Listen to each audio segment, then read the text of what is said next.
Hello guys, আসসালামু আলাইকুম। কেমন আছেন আপনারা? আশা করছি আবার আপনাদের জন্য একটা কেকের রেসিপি নিয়ে চলে আসলাম। এটা একটু হাফ পাউন্ডের থেকে একটু বেশি আছে। এটা একটা অর্ডারের কেক ছিল। সো চলুন ডেকোরেশনটা শেয়ার করি আপনাদের সাথে, এবং আমার ডেকোরেশনটা পছন্দ হলে লাইক এবং সাবস্ক্রাইব করে দিবেন, আর ফেসবুক থেকে দেখলে ফলো করে দিবেন। আল্লাহ। সো চলুন শুরু করা যাক। প্রথমে আমি হাফ কাপ ক্রিম নিচ্ছি। আমি এখানে হাফ পাউন্ড কেক বানাবো, কেকের ডেকোরেশন করব, সেজন্য আমি এখানে প্রথমে হাফ কাপ ক্রিম। এখন ক্রিমগুলোকে আমি বিট করে নিব। দেখুন, আমি ক্রিমটাকে প্রথমে হালকা নর্মাল করে নিয়েছি। এখন ঠান্ডা হচ্ছে, এখন আমি বিট করে নিব।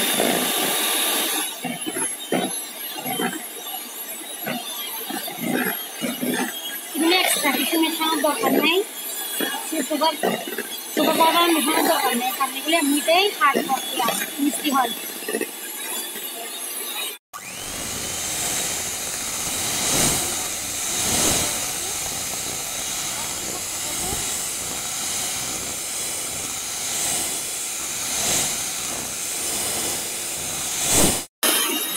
এখন আমারটা এখন সম্পূর্ণ স্থির হয়ে গেছে।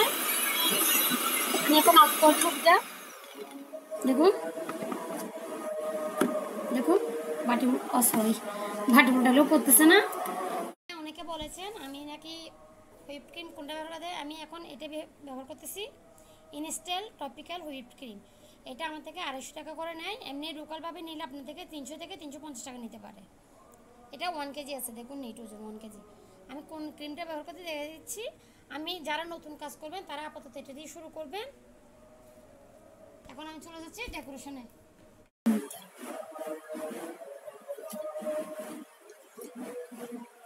আমি এখন ব্রেড টেপের সাহায্যে বোর্ডে একটু ক্রিম লাগিয়ে নিচ্ছি, যাতে কেকটা নাড়াচাড়া না করে। দেখুন, আমি প্রথমে নিচেরটা দিয়ে দিচ্ছি উল্টো দিকে।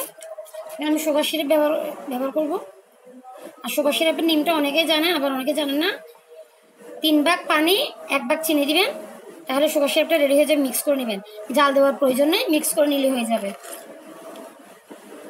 আর ক্রিমটা যে যার পছন্দ মতো দিতে পারেন, কম বেশি যে যার পছন্দ মতো দিতে পারেন। তবে যারা বিজনেসের জন্য কেক রেডি করবেন তারা অবশ্যই ক্রিমটা একটু বেশি করে দেওয়ার চেষ্টা করবেন। অনেকে আবার ক্রিম কম পছন্দ করে, সেটা ওরা বলেই দেয়। এখানে যেহেতু বিজনেসের, সেজন্য একটু ক্রিমটা পর্যাপ্ত পরিমাণে দিতে হবে।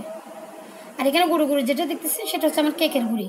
এটা ক্রিমের কোনো সমস্যা না, এগুলো কেকের গুঁড়ি উঠছে। আমি পর্যাপ্ত পরিমাণে, এখন আমি সেকেন্ড লেয়ার আমি পুরোটা দিব না, সেকেন্ড লেয়ারে দেবো। আমি কিছু কেটে রেখেছিলাম। এখন এগুলোর মধ্যে আমি সুগার সিরাপ দিয়ে দিব। সুগার সিরাপটা পর্যাপ্ত পরিমাণ। এখন এই যে আমি সেকেন্ড লেয়ার দেওয়া শেষ। এখন আমি তৃতীয় লেয়ারটা দিব।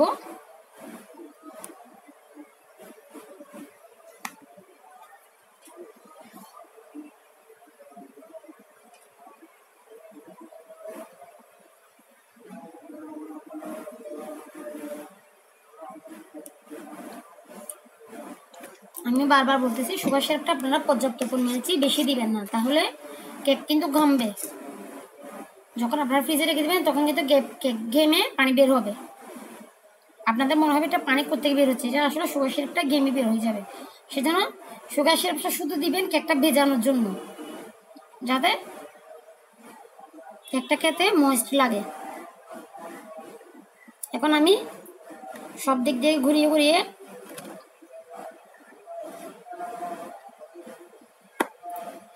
এখন আমি এটা ফ্রিজে রেখে দিব আধা ঘন্টার জন্য। আধা ঘন্টা পর আমি ডেকোরেশন করব। আর যে ক্রিমটা রেডি করছি সেটাও আমি ফ্রিজে রেখে দিব, নয়তো বাইরে থাকলে এটা গলে যাবে। এখন আমি পুরো পুরো কেকটাকে ক্রিম দিয়ে কভার করে দিব। এখন আমি ফাইনাল ক্রিম করতেছি। এটা কোটিং করার পরে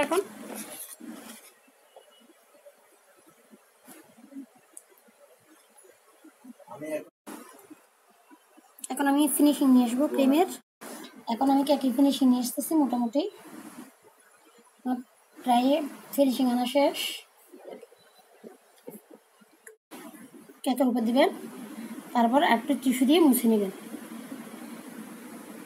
দেখুন আমার ফিনিশিং আনা শেষ। এখন আমি ডিজাইনটা করে নেব। ডিজাইনটা করার জন্য আমি কালার মিক্সিং করব। এখন আমি সবুজ কালার মিক্স করব। এটাতে আমি অল্প করে কালার মিক্স, যেহেতু আমার কালার কেকটা ছোটো তাই আমি অল্প করে কালার মিক্সিং করব। আমি হালকা সবুজ দিব, বেশি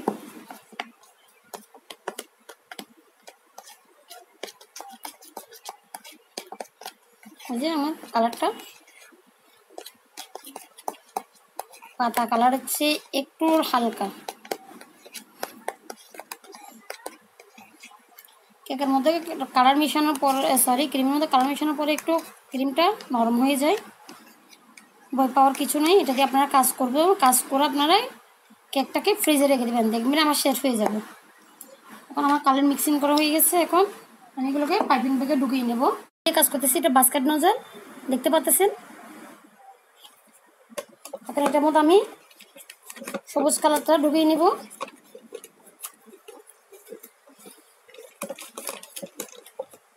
এটা ঢুকিয়ে নেব। আমি কিন্তু কিচ্ছু স্কিপ করতেছি না, আমি আপনাদেরকে সব কিছু দেখানোর চেষ্টা করতেছি। জানি না কতটুকু বুঝতে পারতেছেন বা আমার কাছ থেকে কতটুকু শিখতে পারতেছেন।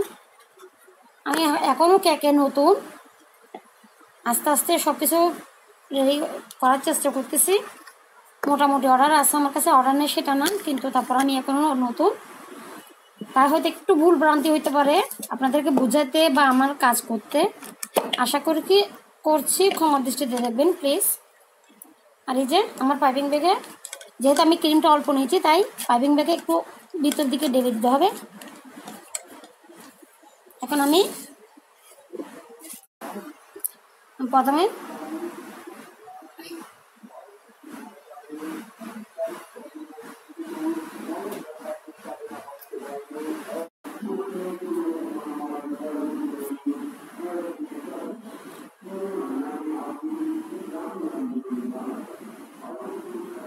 ডিজাইনটা হয়তো একটু কম বোঝা যাচ্ছে, কিন্তু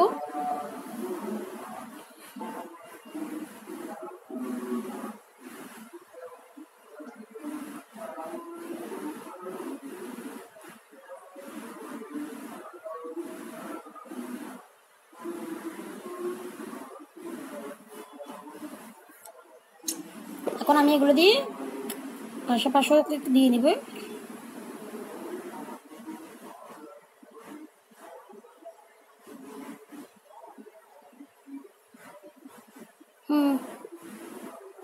একটু পাশাপাশি করে দিয়ে দিচ্ছি। এখন আমি দেখুন এই নজলটা নিয়ে নিয়েছি, এটা দিয়ে এখন আমি নিচে দিব।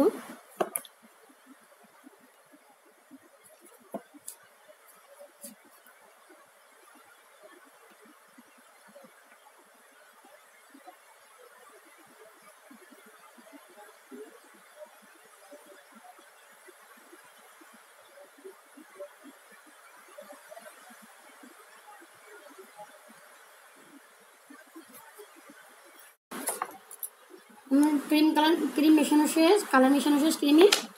দেখুন আমি এখন পাইপিং ব্যাগে ঢুকিয়ে নিচ্ছি। এগুলো কালার আসলে বেশি করার দরকার নেই, কারণ আমি এখানে অল্প, যেহেতু ছোটো কেক তাই অল্প করেই কালার করছি আর অল্প করেই ক্রিমে। আপনারা দেখছেন কতটুকু ক্রিম নিয়েছি আমি।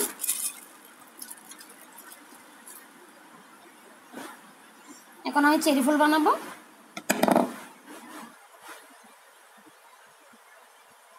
দেখুন আমি কিন্তু ততটা ডিজাইন পারি না, মোটামুটি চেষ্টা করতেছি। আজকে কয়েকবার করছি কিন্তু একটু গন্ডগোল হয়, কিছু করার নেই।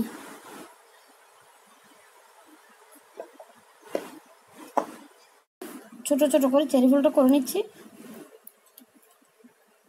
সরাসরি আমি কেকের উপরে করতেছি, আলাদাভাবে করতেছি না। চেষ্টা করতে করতে আসলে সব হয়।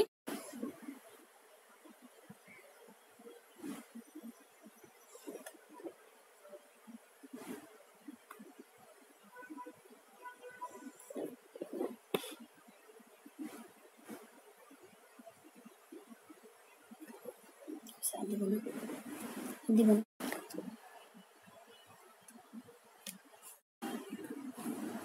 একটু চকলেটের টেস্টটা আমার জন্য, চকলেটের ফ্লেভারটা একটু দিচ্ছি। আমি এখানে রেনুর জায়গায় সুগার বলে ইউজ করতেছি।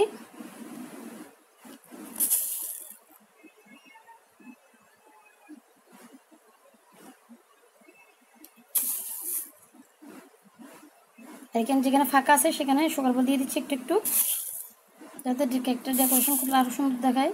ডেকোরেশনটা কেমন হয়েছে আমাকে একটু লাইক সাবস্ক্রাইব করে জানাবেন। আর ফেসবুক থেকে দেখলে অবশ্যই ফলো করে দেবেন। আমাকে একটু কমেন্টে জানাবেন আমার কেকটা কেমন হচ্ছে। আমি আবারও বলছি, আমি কিন্তু নতুন, কেক ডেকোরেশন তেমন একটা পারি না। তারপরও আপনাদের থেকে হেল্প নিই এবং আপনাদেরকে যারা জানে না তাদেরকে হেল্প করার জন্যই এটুকু করছি। এখন আমি পাশে আর একটু হালকা ডেকোরেশন করে দিব যাতে কেকটা একটু সুন্দর লাগে।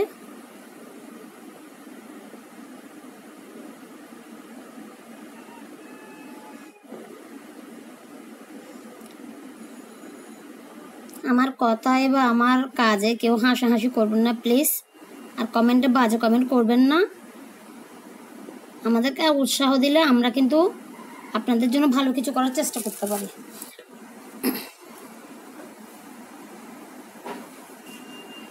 আমার এই কেক ডেকোরেশনটা কেমন হয়েছে আমাকে অবশ্যই জানাবেন। আর অবশ্যই লাইক এবং সাবস্ক্রাইব করে আমার পাশে থাকবেন। আর পাশে থাকা বেল আইকনটি অবশ্যই টিপে দিবেন। সো কেমন হয়েছে একটু প্লিজ জানাবেন।